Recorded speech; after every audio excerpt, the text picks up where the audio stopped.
Une passion et une ferveur uniques en France, des supporters très nombreux à travers le monde entier, des grands succès et des périodes difficiles, voilà ce qui caractérise bien l'Olympique de Marseille. Au cours des années, le club phocéen a gagné de l'importance notamment au travers des titres gagnés, de sa popularité en France et aussi à l'étranger. À l'ère des réseaux sociaux, ce qui concerne l'OM est scruté de toutes parts. On en oublierait presque le long processus qui a conduit l'Olympique de Marseille à devenir l'un des plus grands clubs du paysage foot français. Le club vient de fêter ses 120 ans d'existence. Dans notre nouvelle série, on va retracer ces décennies de football qui ont fait de l'OM le club unique qu'il est aujourd'hui à travers les succès et les échecs qui constituent sa riche histoire. Je vous souhaite la bienvenue dans la grande histoire de l'Olympique de Marseille et on se retrouve tout de suite pour le premier épisode.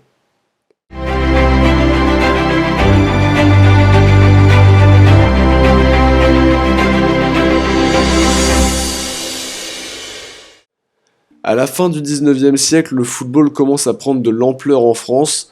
À une époque où le football professionnel n'existe pas encore, c'est dans ce contexte que l'Olympique de Marseille est créé par René Dufort de Montmirail, un sportif français en 1899, même si selon André Gascard, qui a été joueur, entraîneur et aussi dirigeant à l'OM, le club aurait réellement été fondé en 1892, sans être reconnu officiellement, mais je n'ai pas pu vérifier l'information. On retiendra cependant que les statuts du club ont été adoptés en août 1899, date retenue comme étant la création officielle de l'Olympique de Marseille.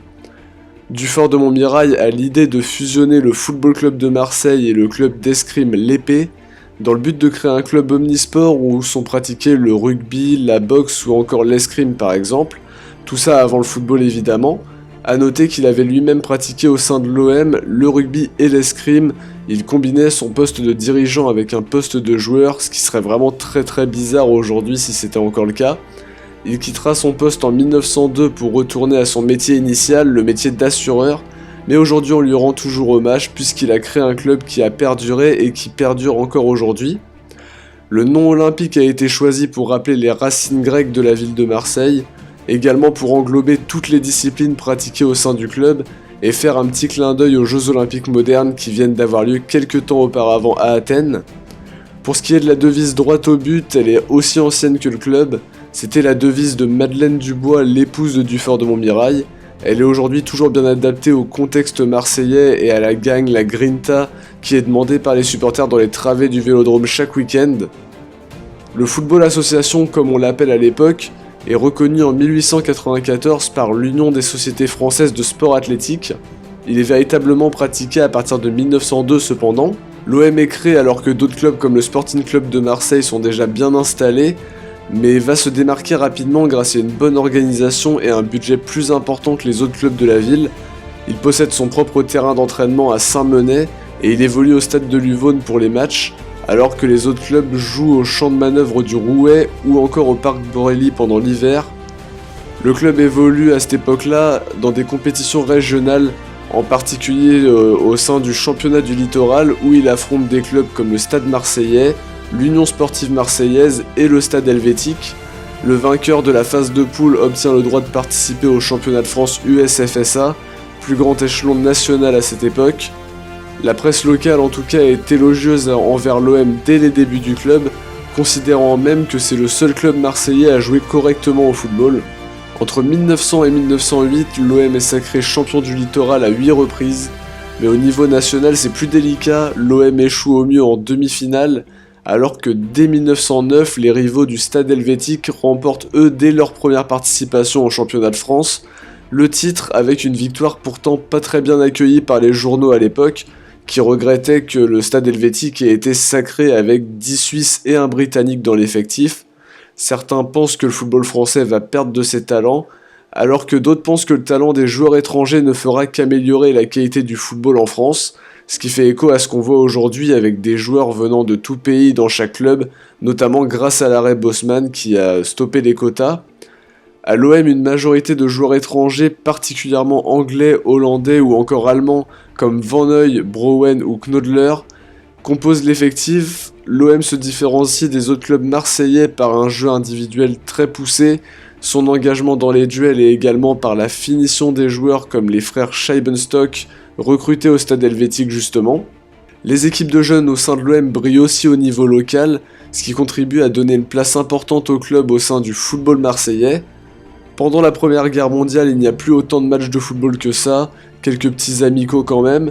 Cette période connaîtra malgré tout la création de la Coupe de France en 1917, qui est appelée Coupe Charles Simon à ce moment-là.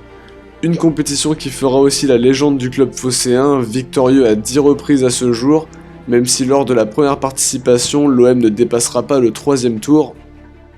On raconte aussi que le premier match de l'OM en Coupe de France est une victoire sur le score de 7-0 contre l'Hercules de Monaco, alors que le match ne s'est finalement pas joué, puisque les Monégasques avaient dû déclarer forfait car 5 de leurs joueurs étaient partis au front.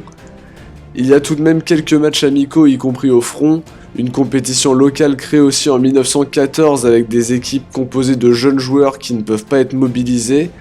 Pendant cette période, il y a tout de même quelques matchs amicaux, y compris au front entre soldats, et une compétition locale créée en 1914 avec des équipes composées de jeunes joueurs non mobilisables. Ça va disparaître au bout de 2 éditions, et par la suite, il y aura quelques petites compétitions locales dans le but de relancer le football. Il faudra attendre 1919 et la dernière édition du championnat de France USFSA pour que les Marseillais réalisent leur meilleure performance dans cette compétition. Une finale perdue contre Le Havre, 4-1, mais dans tout ça, le club rassemble quand même de plus en plus de supporters suite à cet événement, ce qui est déjà un grand pas pour la popularité du club au sein même de la ville de Marseille. L'OM prendra une nouvelle dimension en 1921 quand Marino Dalla Porta, un dirigeant italien, est installé à la présidence du club. En pleine rivalité sportive avec le FC 7 qui est le grand club de l'époque, ils décident d'imiter leur politique en recrutant des joueurs confirmés comme Édouard Crute et Jean Boyer, 2 internationaux français qui ont participé au JO, pour faire face à 7 qui brille justement grâce au recrutement de joueurs britanniques et avec une bonne organisation. Cette politique de recrutement côté marseillais sera payante. L'OM s'illustre en remportant la Coupe de France à 3 reprises, en 1924, 1926 et 1927. Les Marseillais sont d'ailleurs les premiers à se voir remettre le trophée par le président de la République, ce qui est depuis une tradition, et également le premier club de province à remporter la Coupe de France. En 1929, l'OM remporte le championnat de France amateur contre le club français et écrit une première page de son histoire en s'imposant au niveau national.